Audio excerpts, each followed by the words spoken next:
The rivalry in 20th century underworld is real. Fight to control areas, gain your respect and wealth in Omertà The Five Families. And today we'll be teaching you how to play Omertà The Five Families, game designed by George Manios and published by Vesuvius Media. And hello everyone, it's Stella. And Tarrant from the Dice Tower. Okay, let's go to the classroom. In Omerta, players are crime families in 20th century New York, working either alongside or against each other to bring their own families to prominence. Players will build their presence and establish businesses on the map to earn money through legal and less legal means, and will enter alliances for mutual benefit or break those alliances in search of control. The families will fight for respect, legacy, financial superiority, or a mixture of the three. And whoever does the best job of furthering their family's position will be the winner. Omerta comes with a variety of scenarios, each with a different focus, different win condition, and a different thematic context in Mafia history. What I'm about to teach you is Scenario 9, The Five Families. This 3 to 5 player scenario is considered the full game, a 5-round game which includes all mechanisms. All of the other scenarios, which we'll look at briefly at the end of the video, include shorter games, entry-level scenarios which omit some of the mechanisms, as well as 2-player and team modes. By learning this full game, you will have all the knowledge you need to adjust your play for any other scenario. To set up, lay out the main board. Pick a family from among those available at your player count. That means Genovese, Bonanno or Gambino at 3 players, adding Colombo at 4 players and Lucchese at 5.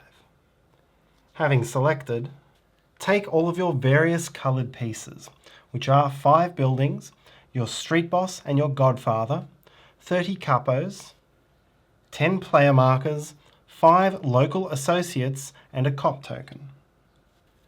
The map of New York is broken up into 5 sectors: New Jersey, Manhattan, Brooklyn, Queens and the Bronx. And each sector is divided into 3 or 4 areas. Each family has a designated home sector, which is shown slightly in that family's colour. So for red Genovese, it's Manhattan. Place 2 capos into each area of your home sector, and then add your godfather and your street boss each to a different area within your home sector. Place roadblock tokens in all unoccupied sectors. These will take no part in this game. In effect, the overall size of the map will increase or decrease based on your player count. Based on the family you've chosen, take your unique amount of starting money and turn order position. Your money can be kept behind your player screen. Now place your markers at your starting positions on all of the various tracks around the boards. Players begin on the 0 to 5 space of the Racketeers track. This will track how well you control the areas of New York. Start everyone at 0 on the Respect track. Respect can be both gained and lost through the actions and deals you take. Set everyone's markers at 0 on the Legacy track. You'll score points here as you complete famous deeds for which your family will be remembered. Begin everyone at 0 on both legal investments and illegal activities. You'll move up on these as you do business dealings on the board. For now, give everyone a random position on the police track. Then place the Capo's price marker at 0. This track has a single marker which applies to all players. Finally, set up the family relations track. There is one of these tokens for each pair of families, and your scenario will tell you how each relationship begins. In the full game at 3 players, Bonanno begins friendly with Gambino, and the other relationships are neutral. Next, I'll show you how to set up all of the decks of cards. Firstly, these larger storyline cards have various events and effects which are going to impact the game from round to round. Look through all of the cards and remove any which don't correspond to your player count, as indicated here. This will be used only in a 5-player game.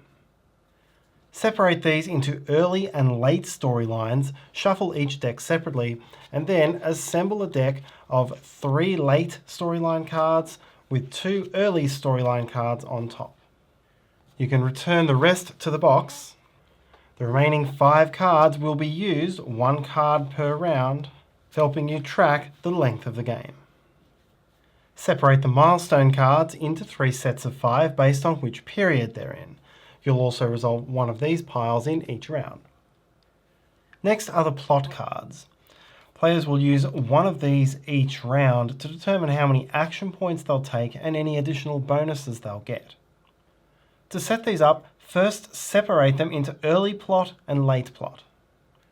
Within each of those 2 sets, separate out all of the cards which show a bar in any of the non-player colours. So in this 3-player game, all cards with any blue or purple are separated and removed. From the rest, separate the cards showing a dash in the top right corner from those showing a number. Those with a dash are called family plot cards, and those with a number are called mafia plot cards. The mafia plot cards are shuffled. Each player now takes their family's 2 family plot cards and 3 random cards from the early plot deck into their plot hand. Set up the late plot decks the same way, but don't give anyone any cards for now. These are set aside until round 3. Next are the action cards.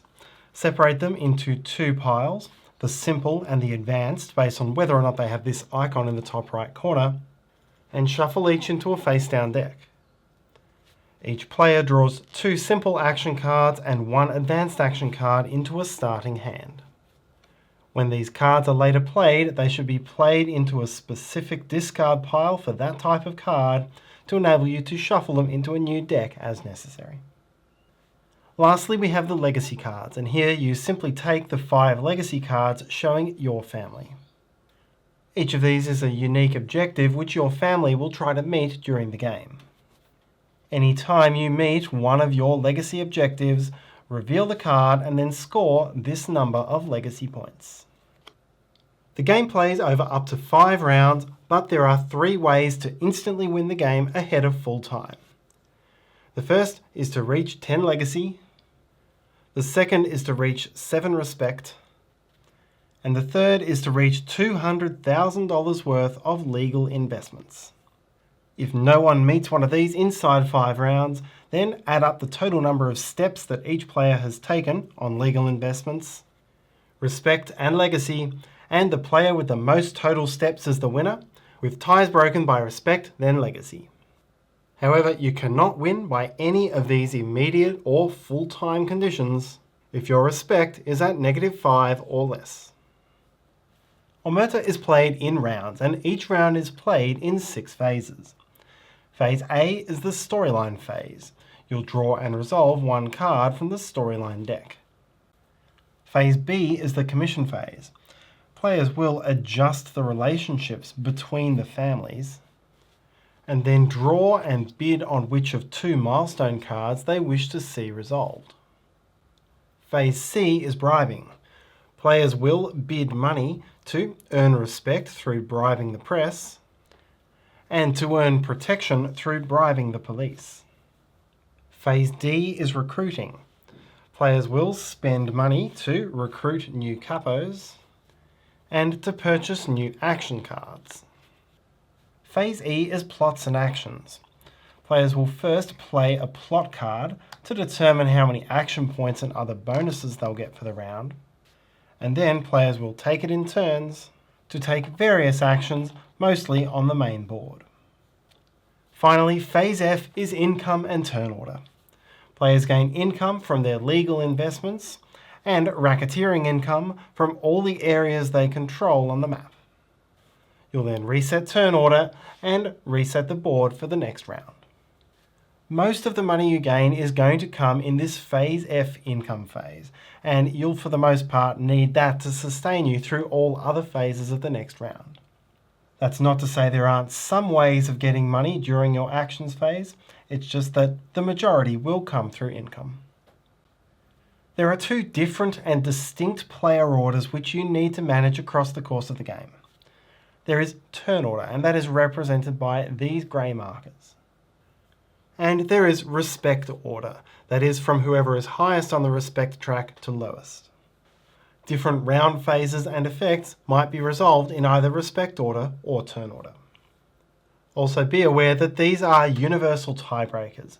Anytime there is a tie for any condition in the game, unless otherwise stated, the tie is broken by whoever is highest on the respect track, and if still tied, whoever is highest in turn order.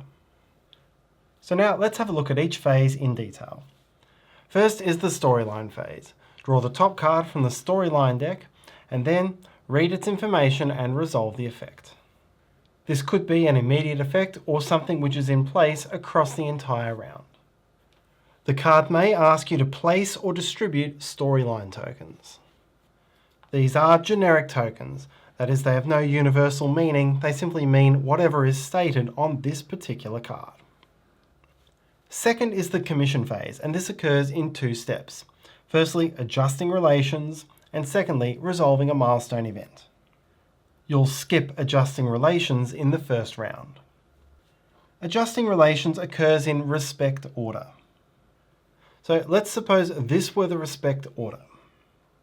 For the demonstration, I've adjusted these markers so that the player with higher respect is shown on the left of each of these tokens. Whoever is first in respect order now has the control over what will happen to each of their family's relations tokens. There are 3 options. The player may make relations worse, moving it 1 step down on the track, to a minimum of hostile. They may instead choose to leave relations where they are. Or they may offer an improvement in relations. For relations to improve, both sides must agree. So if both families agree, improve the relations.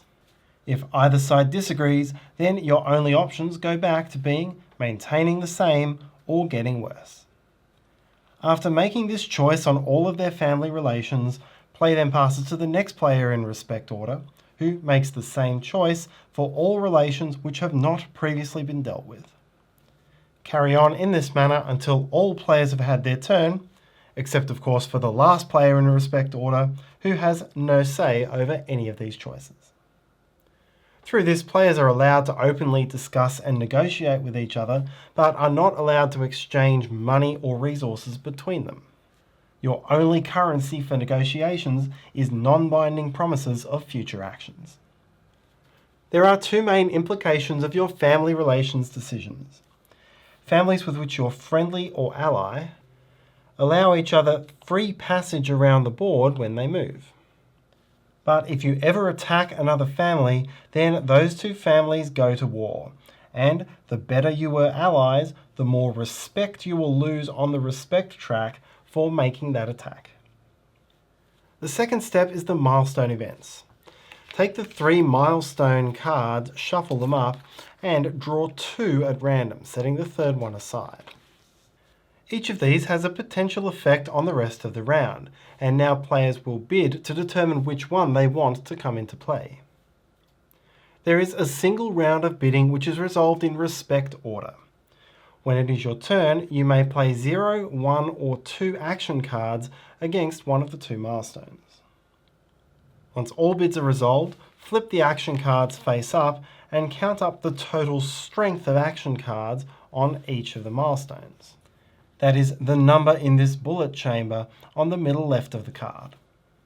The card with the highest strength is resolved, and in the event of a tie, the player with the highest respect has casting vote. All bid action cards are now discarded. Third is the bribing phase, and here you'll spend money to try to get the police and the newspapers on your side. Going into this phase, it's helpful if you turn some of your money into small change for the bidding process.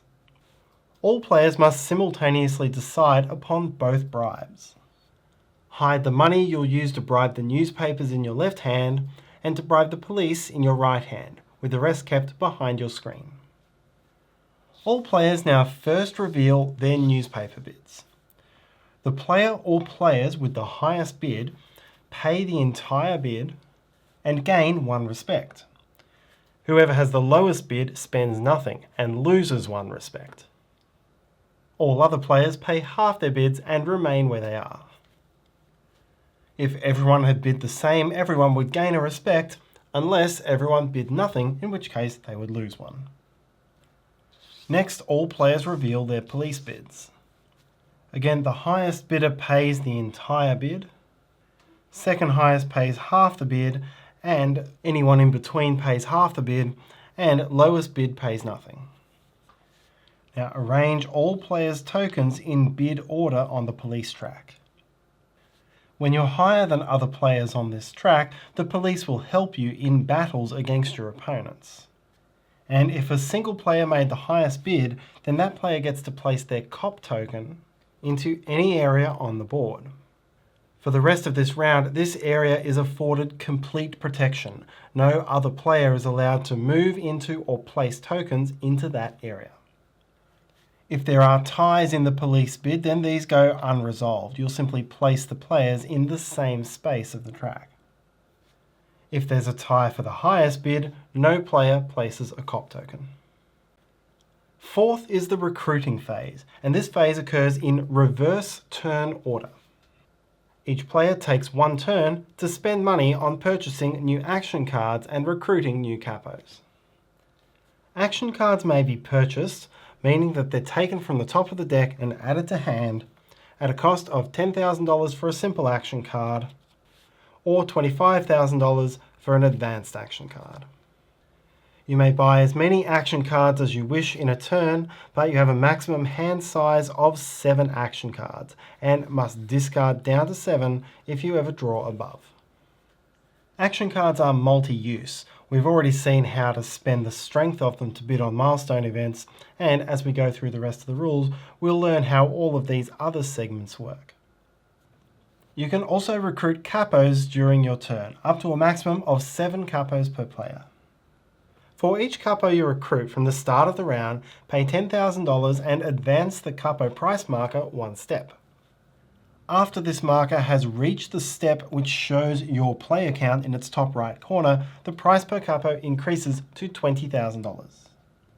This provides some benefit for being last in turn order and therefore first in this phase. Now add each of your capos that you've recruited to a valid area on the map.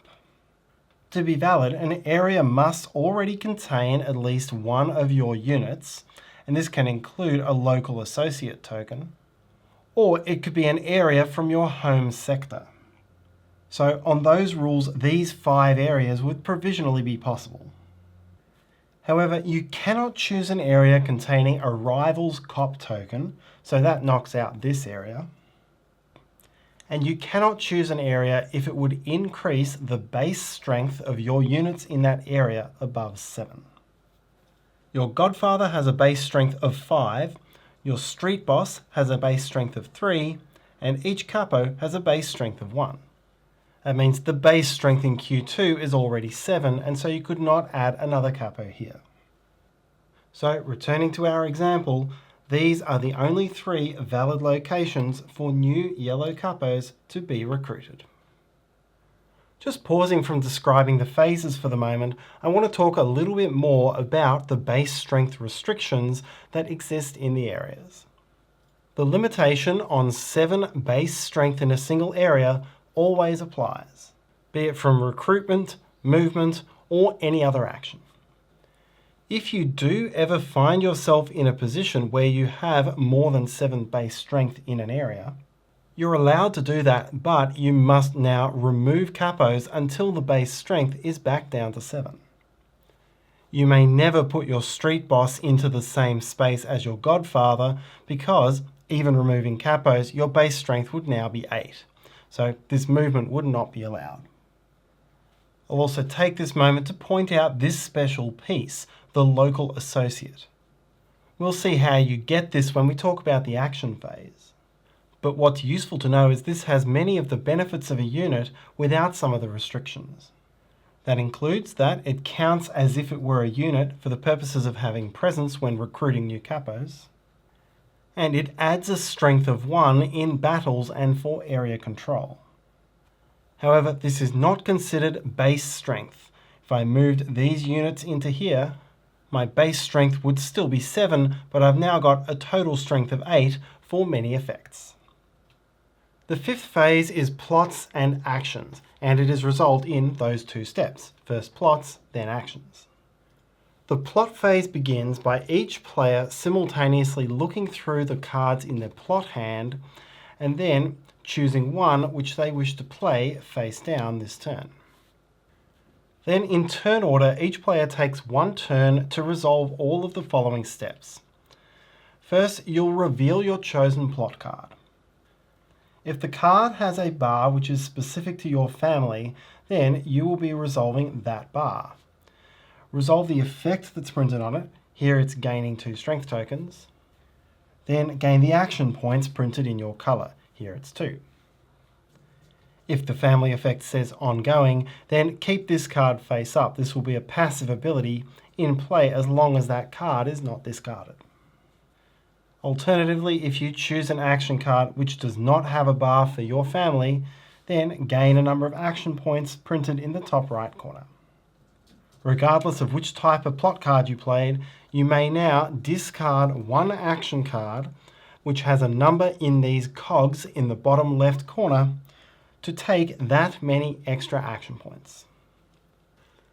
Once all players have resolved plot, you'll move to actions, and here, in turn order, each player will take it in turns to do one action at a time, spending the necessary number of action points.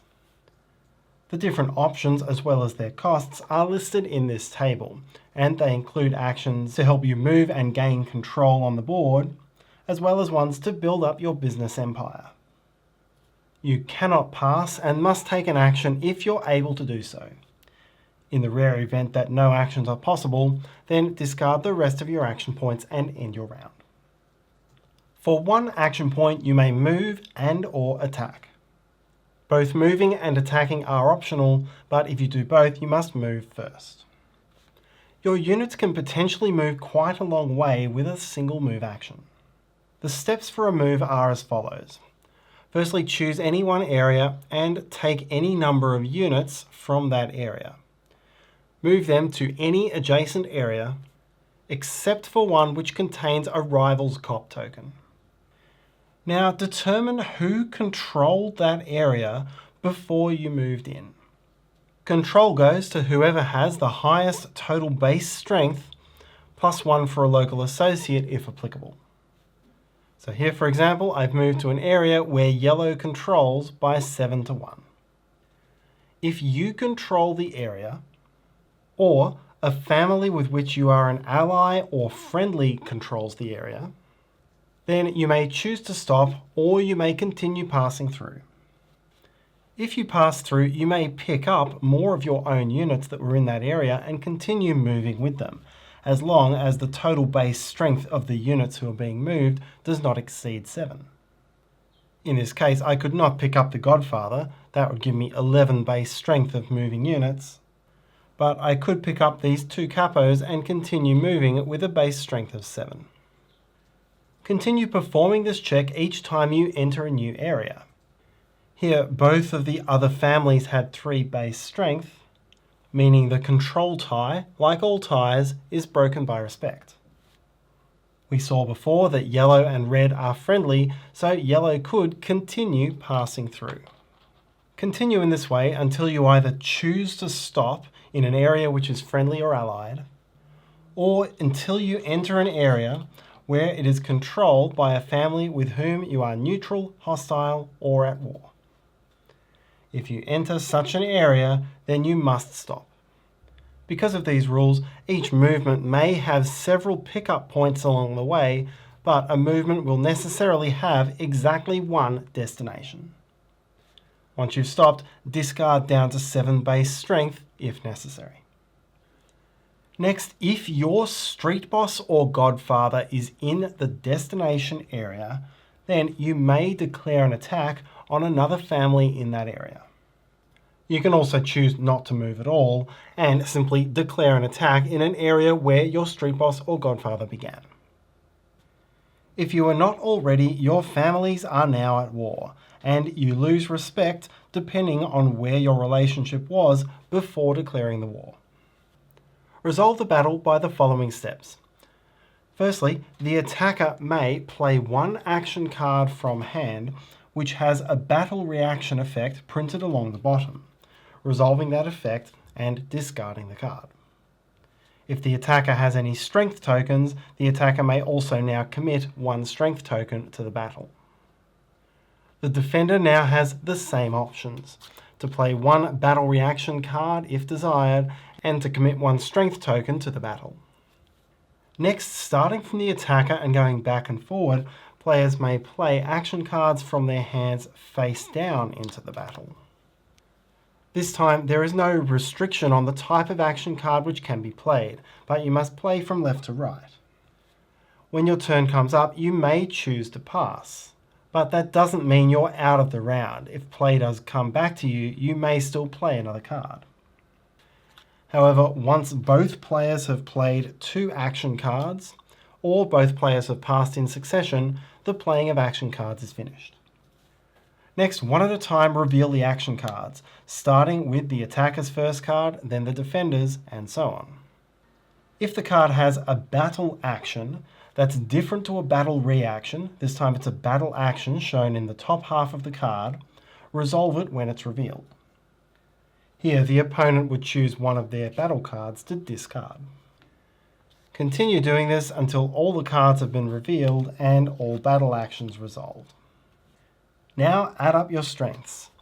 Your total strength in the battle will equal the strengths in these bullet casings on each card you played, your base strength in the area, +1 if you have a local associate, +1 if you played a strength token, +1 if you're above your opponent on the police track, with any other modifications which might come from milestones, stories, and the like. Here, yellow has 1 for the police. It's 8 to 6 for strengths on the map, so that's a total of 9 to 6 so far. And we add 8 to 5 from the cards. This gives us a total of 17 to 11. Each side now adds up their total casualties. You suffer 1 casualty for each 10 strength that the opponent has in the battle, plus the difference in strengths if you had less strength. At 17 strength to 11, Gambino would suffer 1 casualty, Bonanno would suffer 7. Now spend those casualties removing your units from that area of the board. It takes 5 casualties to remove a Godfather, 3 to remove a Street Boss, and 1 to remove a Capo. You must remove a Godfather or Street Boss if you can, and if you have any excess casualties, you suffer no extra penalty. Here, yellow suffered 1 casualty, so would lose 1 Capo. Green suffered 7 casualties and would lose both of these units. As another example, if red suffered 4 casualties here, that would not be enough to remove the Godfather, so it would remove these 2 Capos with no effect from the 2 excess casualties. If you lose your Godfather in battle or for any other reason, then you lose 2 respect. Lose your Street Boss and you lose 1 respect. If either your Street Boss or Godfather is off the board at the start of your action phase turn, then you must promote one of your Capos into the missing piece as a free action at the beginning of your turn. This may involve having to discard Capos due to the strength limit. Once the battle is over, discard all played action cards. The other movement-related action is relocate. This will cost you 2 action points and lets you take 3 movement actions, one after the other. You are not allowed to launch an attack as part of this action. Next, we'll look at the actions which help you build your empire. You may spend 1 action point and $25,000 to place a local associate. You can place it in any area of your home sector or anywhere you have a unit unless there is already a local associate present or an opposing player's cop token. As we've already seen, these add strength for control and battle, but they will also help you recruit new capos at the end of each round. For an action point, you may engage in illegal activities, and this is the only reliable way to get money outside of an income phase. First, advance your marker 1 step along the illegal activities track. If you enter a milestone space, that's one of these spaces with the lighter coloured text, you may, as a reward, either place one local associate according to the normal rules, or draw one card from each action deck. Then choose any one of these illegal activity squares which does not currently contain a player's marker, and place your marker there. Count up the number of areas you control within that sector. Here it's 3 because I win this on a respect tiebreaker. Now gain the amount of money from your step on the illegal activities track for each of those areas you control. So in this case it would be $30,000. For an action point and $25,000 you may establish a business. Place one of your business tokens in any area, again which is in your home sector or contains any of your units but does not already contain a building or an opponent's cop token. You gain 1 respect as reward for your business, but you make that area more valuable for any player to control going forward. For an action point and $50,000, you may make legal investments. Advance your marker 1 step up the legal investments track. You don't get any money right away, but your position on this track will be income in each income phase. When you reach a milestone space, then as reward, you may either construct a building, gaining the respect reward, which usually comes with doing so, or simply gain 1 respect without placing a building. There are 2 other actions and they both relate to cards. You may spend 1 action point to play an action card from your hand which has an action effect, that is an action, not a battle reaction, down the bottom. Simply resolve the effect of this action and then discard the card. Finally, you may buy new action cards. Spend 1 action point and then buy as many cards as you want at a cost of $10,000 for a simple card or $25,000 for an advanced. This is exactly the same as what you had the chance to do in Phase D of the round, except you now also have to pay an action point to do so. As such, you won't normally want to take this action, but sometimes the timing of the game makes it necessary.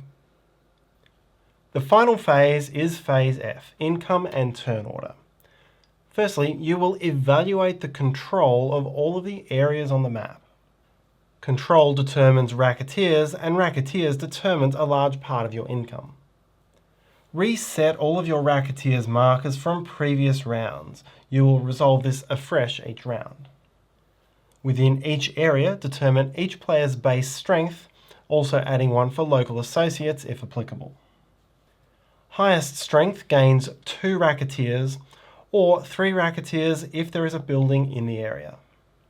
Second highest gains 1 racketeer, all other players gain nothing, and as usual ties are broken by respect. After evaluating the board, each player gains their income off the racketeers track, and their incomes from the legal investments track. Then each local associate recruits 1 capo. Next, adjust turn order based on how much money was earned. Whoever had the most money income becomes first player, second most money income is second, and so on. In the case of a tie, retain your current relative order. Now clean up the board for the next round. Any storyline tokens which were placed are removed, as well as any cop tokens and any illegal activity tokens. The capo's price returns to 0, and all families who are currently at war become hostile, and anyone who's currently hostile becomes neutral. Finally, if it is now the end of round 2, you move from the early game to the late game.